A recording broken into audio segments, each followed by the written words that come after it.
इस वीडियो को आखिर तक देखिए। फंक्शन ओवरलोडिंग, रिकर्जन और क्लास, ये तीन चीज़ मैं कोशिश करूँगा इस वीडियो में कवर करने का। और मैं जो कुछ भी पढ़ा रहा हूँ, चाहे डेटा स्ट्रक्चर का जो पढ़ाया मैंने और C++ का अब तक जो पढ़ाया, ये आसान भाषा में आपके दिमाग में कॉन्सेप्ट डालने की कोशिश है। अगर आप सारी वीडियो को समझ जाते हैं जो कुछ मैं बोल रहा हूँ, तो डेफिनेटली आपका सवाल तो नहीं छूटेगा, इस बात की मैं गारंटी दे सकता हूँ। तो अभी फंक्शन ओवरलोडिंग होगा।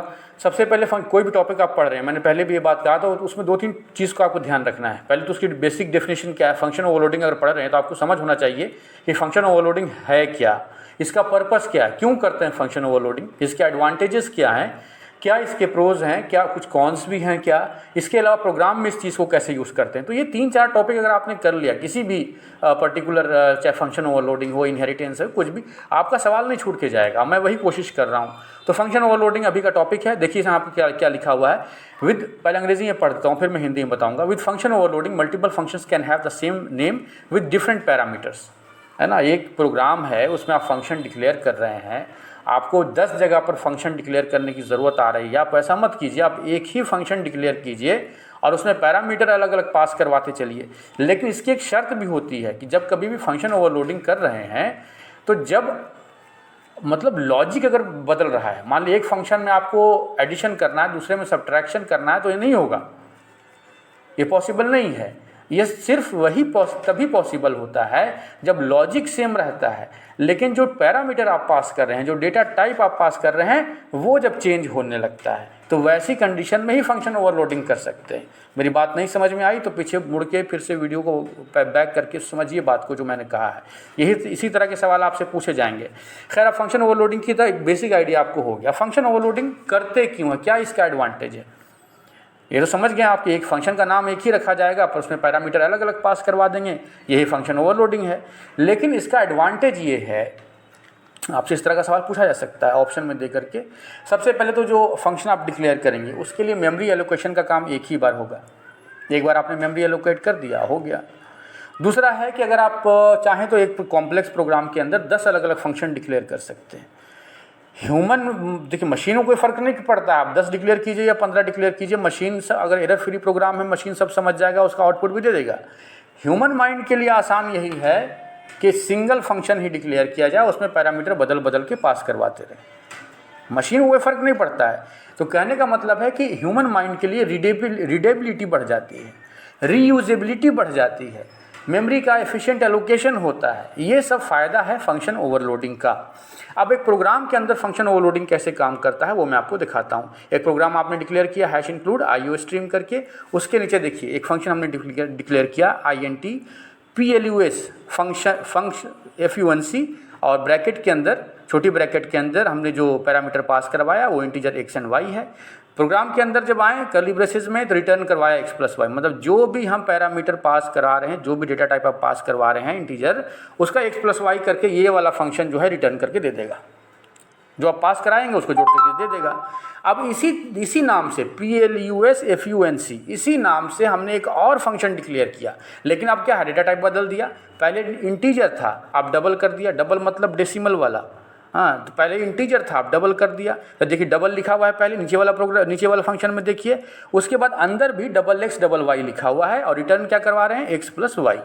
तो आपने ये देखा कि एक बार जो प्रोग्राम का जो लॉजिक है सेम है, दोनों बार एडिशन ही हो रहा है, लेकिन डेटा टाइप अलग अलग है और प्रोग्राम का नाम सेम है। तो यही फंक्शन ओवरलोडिंग। अब मेन प्रोग्राम में देखिए कैसे इसको किया। एक बार इंट माई नम 1 कुछ भी आप वहाँ पर डिक्लेयर कर सकते हैं, आप नाम भी डिक्लेयर करेंगे तो चलेगा, और उसके अंदर प्लस जो फंक्शन का नाम यहाँ पर सही लिखना है, जो फंक्शन का नाम आपने ऊपर डिक्लेयर किया है वही यहाँ पर लिखना है, PLUS FUNC करके जो है ना, यहाँ पर वही लिखना है जो आपने फंक्शन का नाम ऊपर डिक्लेयर किया। बस यहाँ पर आप इंटीजर पास करवा दे रहे हैं, 8 और 5 पास करवा दे रहे हैं। आप कुछ भी पास करवाइए, आपकी मर्जी है, लेकिन यहाँ पर इंटीजर ही पास करवाना है। अब दूसरे में देखिए डबल my_num2 = प्लस फंक्शन, उसमें 2 डेसिमल में वैल्यू पास करवा दिया। अब इन दो जैसे ही प्लस फंक्शन 8,5 करके जो फंक्शन है जब रन करेगा तो क्या करेगा, जोड़ देगा। इंटीजर x प्लस, रिटर्न में क्या आ रहा था, इंटीजर x + y और डबल x + y, तो ये फंक्शन का काम ही है जोड़ना। तो ये फंक्शन जोड़ के दे देगा, 8 5 को 13 कर देगा, और जो 4.3 और 6.26 है इसको 10.56 कर देगा। तो ये तो रिटर्न हो जाएगा। और इसी का रिटर्न जो इस प्रोग्राम का जो दोनों फंक्शन का रिटर्न है वो सी आउट करवाया जा रहा है, -1 -2 इसी को सी आउट करवा दिया। तो एक बार सी आउट में आएगा 13, एक बार आएगा 10.56। यही फंक्शन ओवरलोडिंग है। बड़ा सिंपल सी बात था, नहीं समझ में आपको ठीक से आया तो एक बार बैक करके वीडियो को देखिए, बहुत आसान भाषा में मैंने समझाया अपनी तरफ से। बस एक एडिशन का प्रोग्राम है, एक बार इंटीजर ऐड हो रहा है, एक बार डबल ऐड हो रहा है और फंक्शन का नाम सेम है, बस पैरामीटर हम लोगों ने बदल दिया है। और इसके फ़ायदे क्या हुए ऐसे करने के, वो मैंने आपको पहले ही समझा दिया। अब चलते हैं रिकर्जन पे। जैसा मैंने शुरुआत में कहा, रिकर्जन क्या होता है? Is a technique of making function call itself. एक फंक्शन डिक्लेयर किया और उसी फंक्शन को बार बार कॉल कर रहे हैं, यही रिकर्जन है।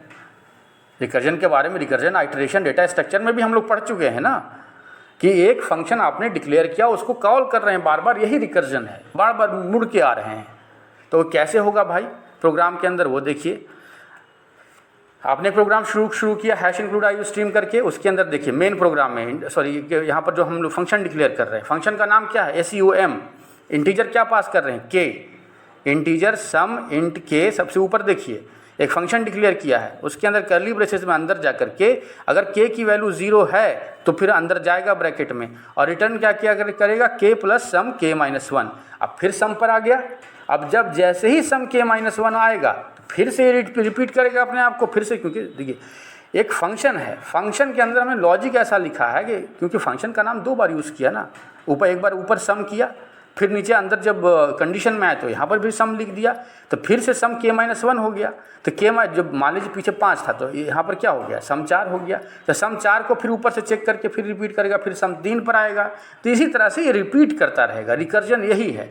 अब यहाँ पर देखिए मेन प्रोग्राम में आइए, मेन प्रोग्राम में क्या कर रहा है? Int result is equal to sum 10, यानी कि इंटीजर जो हम ले रहे थे, इंटीजर के लिख रहे थे ना ऊपर, देखिए आपको मैं वापस से मूव करके दिखाता हूँ।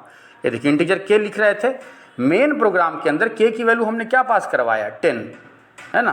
तो रिटर्न में क्या आएगा? 10 प्लस सम 9, 10 -1 9, फिर उसके बाद फिर जब रिपीट होगा एक बार और तो फिर क्या होगा? 9 प्लस सम 8, फिर उसके बाद 8 प्लस सम 7। इसी तरह से करते करते करते जब तक वो मतलब 0 से बड़ा है, 1 है, 1 तक जब जाएगा, फिर 0 जब हो जाएगा तो ये प्रोग्राम वो वहाँ से टर्मिनेट हो जाएगा और जो इसका सी आउट होगा वो ये प्रिंट कर देगा। अब सी आउट क्या होगा वो आप समझिए कि 10, 9, 8, 7 ऐसे जोड़ते हुए 1 तक चलिए और जो सम होता है वही इसका सी आउट में रिजल्ट पब्लिश हो जाएगा, क्योंकि integer result is equal to क्या दे रहा है? सम 10।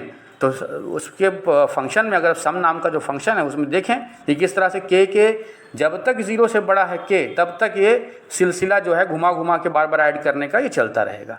तो एक तरह से देखें तो ये बेहद आसान प्रोग्राम था। इसमें एक फंक्शन को इस तरह से लिखा गया ताकि वो अपने आप को ही बार बार कॉल करता रहे।